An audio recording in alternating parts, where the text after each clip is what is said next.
Туристите кои уживаат во живописната гледка покрај бреговите на алпските езера Луцерн, Тун или Нешател, веројатно би биле изненадени кога би знаеле дека под овие недопрени планински водни бисери се крие складиште со муниција и дека швајцарската влада нуди награда за отстранување на таа муниција.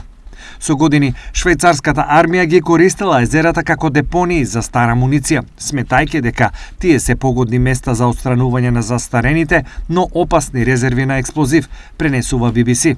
Се проценува дека има околу 3300 тони муниција во езерото Луцерн, додека 4500 тони муниција се депонирани во водите на Нешател, езеро што швајцарското воздухопловство го користело при вежби за бомбардирање до 2021 година.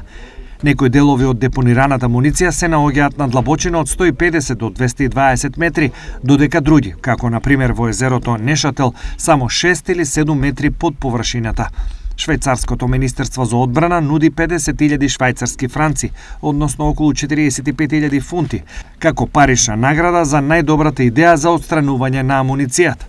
Трите најдобри идеи за безбедно и еколошко решение за отстранување на амуницијата ќе го поделат наградниот фонд, но се очекува спроведувањето на целосната операција за отстранување на амуницијата да чини неколку милијарди франци.